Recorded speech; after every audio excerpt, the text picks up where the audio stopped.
Good morning, students. Today I'm going to make you revise the poem I Wandered Lonely as a Cloud, written by William Wordsworth. This poem you have done in PT3 syllabus. Okay. And now your revision test will be on Saturday. So this poem is a part of the syllabus of revision test 1. So go through this poem, revise this poem thoroughly. We have done this poem 2-3 times. But now your revision test first is approaching near. So that's why I plan to make you revise this poem again. From this poem, you have to go through the explanation very, very carefully. Then poetic devices, word meanings, and question answers. Clear? Now let's read first stanza of the poem. I wandered lonely as a cloud that floats on high over vales and hills. When all at once I saw a crowd, a host of golden daffodils. Beside the lake, beneath the trees, fluttering and dancing in the breeze. Here, I is used for the poet. So the poet is feeling just like a cloud. As a cloud keeps on roaming here and there, the poet is also comparing himself as a cloud and he is roaming here and there. Here as word is used. When comparison is made using word as or like, which poetic device is used? I have told you so many times. Tell me. It is simile. Yes.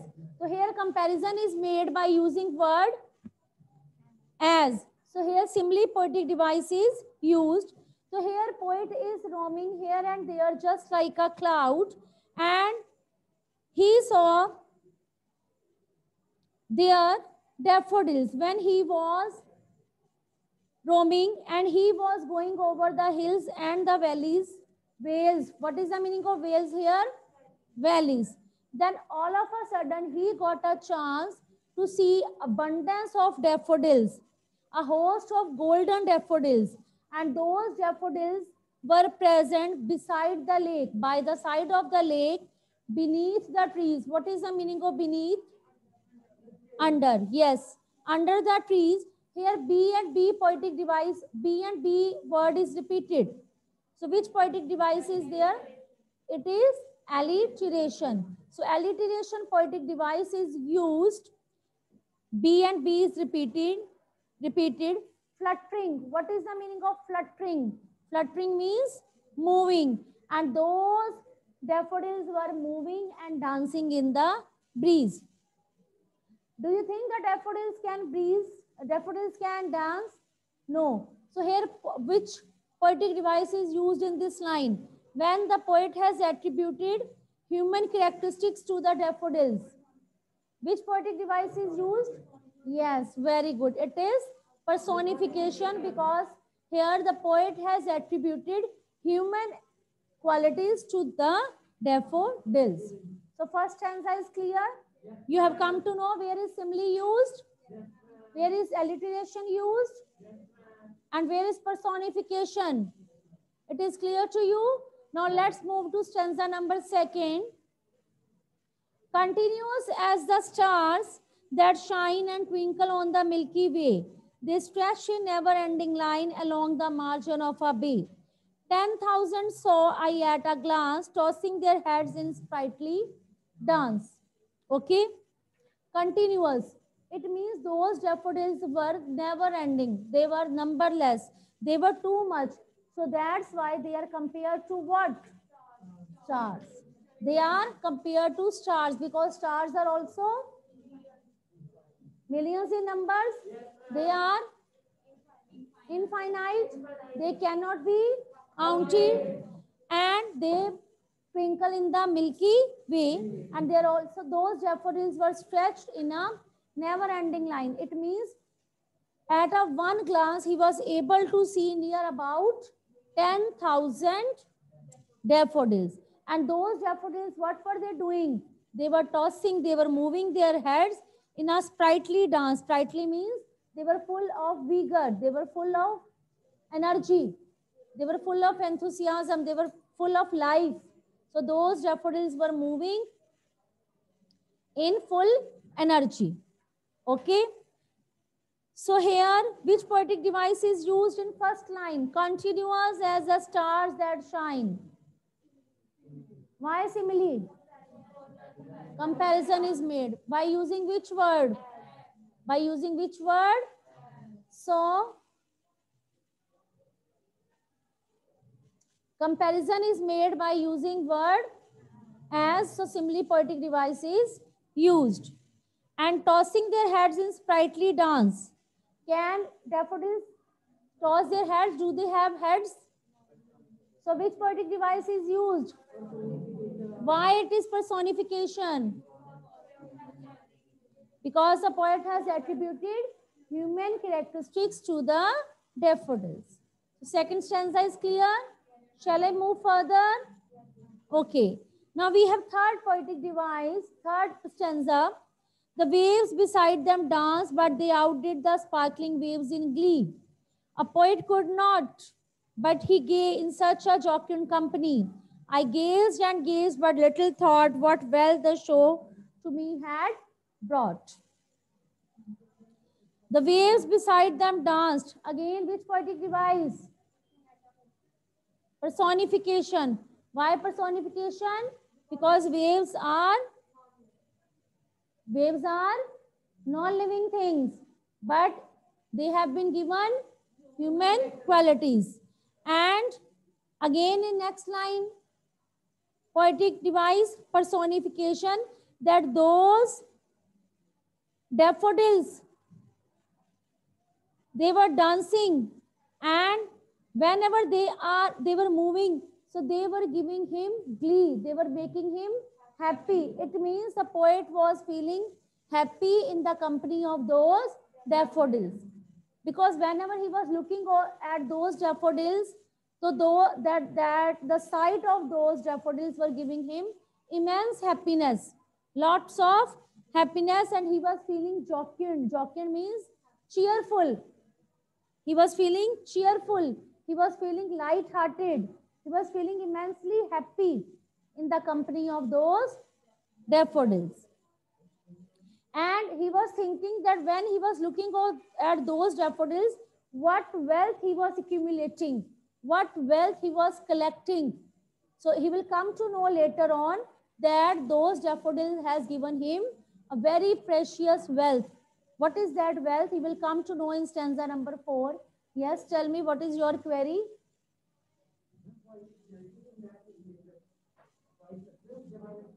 Yes.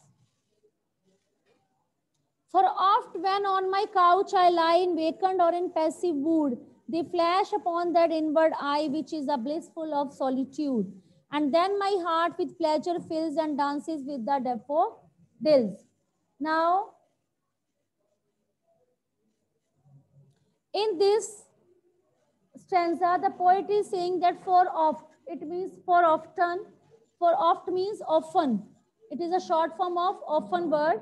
That often it means at times, whenever he gets a chance to sit free on his couch. What is couch? Sofa. Whenever he gets a chance to sit on his sofa, so that the sight of that daffodils flash upon in the inward eye of his mind. It means whenever he is thinking deeply, he is a pensive mood. Pensive means thoughtful mood, or he is sitting lonely. So that sight of those daffodils comes in his mind. It means he remembers that sight, and whenever he gets a chance to remember that sight, so he feels immensely happy. What does he feel? He feels elated and blissful. He feels blissful. He feels cheerful and jocund in the company of those daffodils. So that's now he has realized that he has accumulated a lot of wealth. He has accumulated a lot of wealth by looking at those daffodils, because whenever it means the memory of those daffodils is always fresh and present in his mind. Whenever he is in pensive mood, Whenever he feels solitude, solitude means he feels lonely, he has no company, and he is sitting so idle. So the scene of those daffodils flashes in the mind, inward mind. Inward mind means internally. So he feels so blissful, so elated, so jocund, so jubilant in the company of those daffodils. It means now he has realized that he has accumulated a lots of wealth by looking at those daffodils. Now here, which poetic device is used in this stanza? Which poetic device? Because there is a poetic device, imagery. Here the poet has used imagery. How the poet has used imagery? Because the use of imagery makes the reader visualize. Now you can visualize the writer's feelings and emotions. That how the poet is feeling. What are the emotions of poet? So here imagery can be used in stanza number 4. Because now you can well visualize, you can imagine that how the poet is feeling whenever he is in solitude, whenever he is in, you can say, lonely state. Okay. Now let's move to MCQs. In the first stanza, the poet is shouting, wandering aimlessly, singing loudly, or dancing and prancing. Very good. He is wandering aimlessly. The poet compares the daffodils to the stars because they are numerous in number, similar in size, on land, or similar in shape. Numerous in number. The daffodils stretched in never-ending line along the margin of a bay, along the countryside, along a beach, along the park, along the margin of a bay. The breeze that makes the flowers dance is a symbol of importance of memory, the poet's creative part, the poet's happiness, the poet's free will. Very good. The poet's happiness. I wandered lonely as a cloud is an example of simile, alliteration, metaphor, hyper simile, because comparison is made using word as. Clear? Now let's move to question answers. Let's revise question answer. When and where did the poet see the daffodils? Now tell me. When and where did the poet see the daffodils? Now in question, did is used. So in answer, you will be using saw. It means you will be using past tense, second form in your answer. So where and when did the poet see the daffodils? Tell me. Yes, he saw a host of golden daffodils when he was wandering. When he was wandering. And where was he wandering? Yes, beside the lake. And he got a chance to see those daffodils beneath the trees. Beneath the trees. And he saw those daffodils along the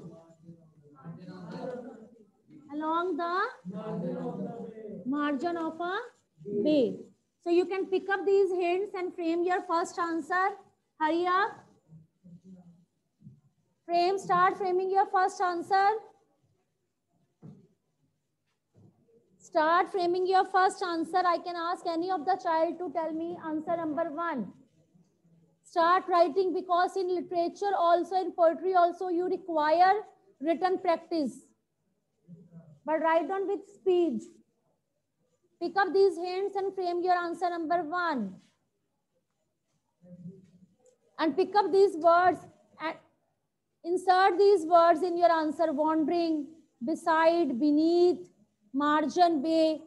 You have to use these words in your answer. Clear? Now, who is going to tell me first answer? That was very short, 2-3 lines only. Who is ready? Yes, Divya.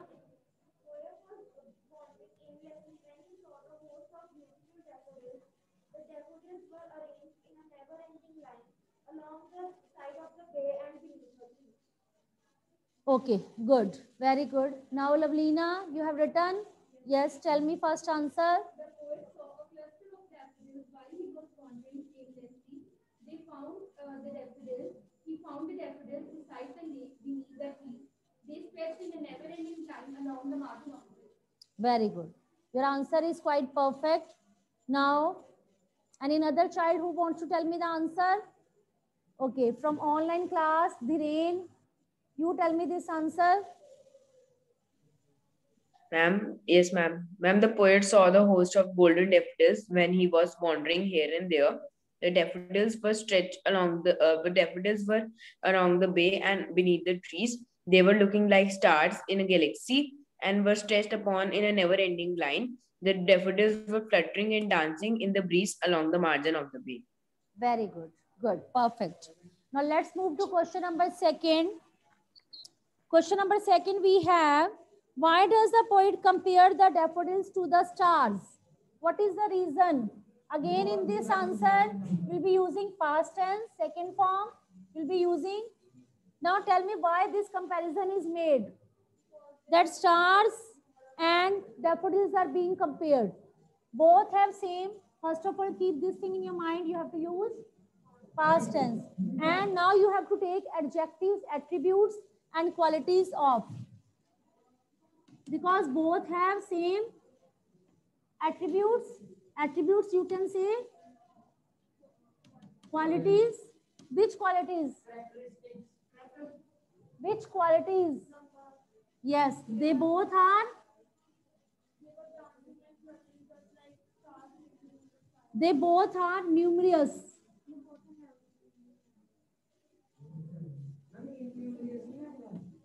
Numerous means too much. They are infinite. Then, yes, they are. They dance and flutter in the same way as stars twinkle in the sky. They flutter and dance. The same daffodils have same activity. Okay, so they are numberless, numerous, infinite, dances, flutters. So they all both have same attributes and qualities. They are stretched in a, yes, they are stretched in a never-ending line. Because when you look at sky at night, so can you imagine that at this point stars are going to be finished? Because you think that they are stretched in a never-ending line. Okay? So same like daffodils, they also seem that they are stretched in a never-ending line. So you pick up all these hints and frame your second answer. Hurry up. Frame your answer number second using these points. Huh? Which meaning? Flutters. Flutters means moving. Fluttering. Fluttering means moving. So you frame your second answer.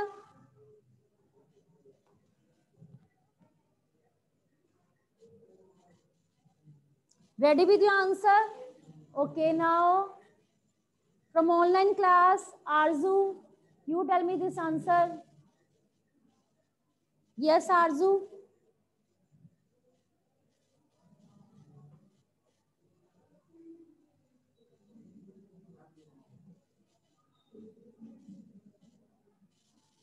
Yes, Arzu.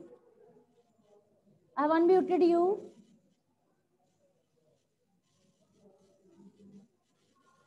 Jasleen Khosla. The poet compared stars twinkle in an unlimited number, like in the same way the double bunch of the daffodil as Your voice is the light they also sparkle the heap. Ma'am, can I tell? Listen, I have told you one thing wrong. I have used in this answer, second form should be used. No. Compare is given up. Why does? So here you'll be using first form. You'll be using the poet compares. Ma'am, can I tell? Okay, you speak. The poet compares the daffodils to stars because they are shining as they are golden in color and they are twinkling.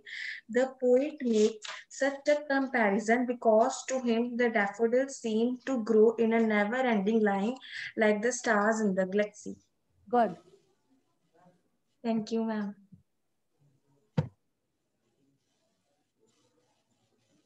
Now, Hriday, yes, you tell me this answer. The poet compares the stars as daffodils because they are fluttering. They was fluttering like a star in the universe. They are mirrors. And stands in a never-ending line. Good. Now let's move to question number 3. What effect do the daffodils have on the speaker?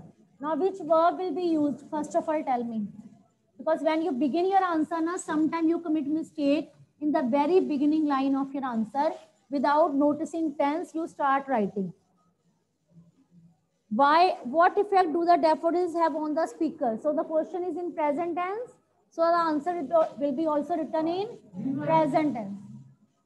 First question was in the past tense, did.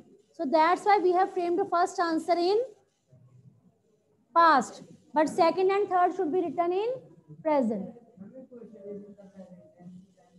Yes, if the question is in present, answer should also be written in present. So what effect do the daffodils have on the speaker?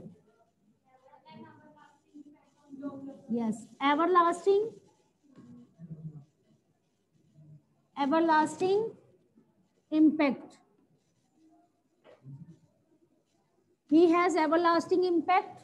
Then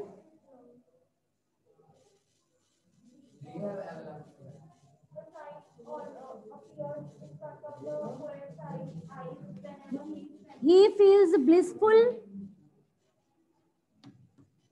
cheerful, light-hearted, stress-free, elated. Elated means jubilant. Happy is a very simple word. You are a student of 8th class. Increase your vocabulary. Yes, very good. Yes, jocund, all have same meaning. Happy. But you should use such kind of vocabulary in your answer. So, whenever he is in which kind of mood? He is in pensive mood or he in the state of solitude. It means, solitude means feeling lonely. So he remembers those daffodils. So you pick up these hints and frame answer number 3.